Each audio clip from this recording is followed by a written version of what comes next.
Hello, আসসালামু আলাইকুম। আশা করি সবাই খুব ভালো আছেন। তো এডিট করার আলসেমিতে তো এখন আর ব্লগই দেওয়া হয় না, তাই ভাবলাম ছোট্ট একটা ব্লগ নিয়ে চলে আসি। আমি গিয়েছিলাম সিরাজগঞ্জে, আর সেখানে হুট করে আমি আর আমার কাজিন মিলে চলে গেছিলাম এনায়েতপুর ঘুরতে।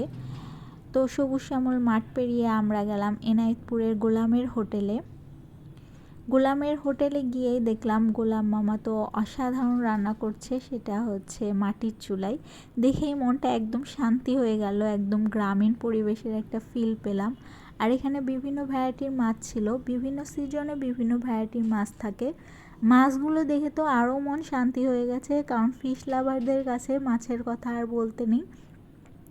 যদি টাটকা মাছগুলো হয় তাহলে তো আরও কোনো কথাই নেই, মাছ মাংস যাই বলেন না কেন এখানকার খাবার এত মজার, এত অসাধারণ, এত রাশ ছিল, বসার জায়গা ছিল না। অনেকক্ষণ দাঁড়িয়ে থাকার পর আমরা জায়গা পাই, আর এরা তো ভরপুর খাচ্ছিল, দেখেও মন ভালো লাগলো।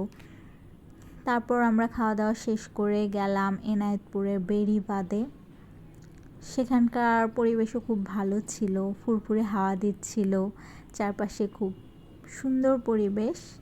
এখানে দাঁড়িয়েও আমরা একটু ফিল নিলাম, খুব ভালো লাগছিল।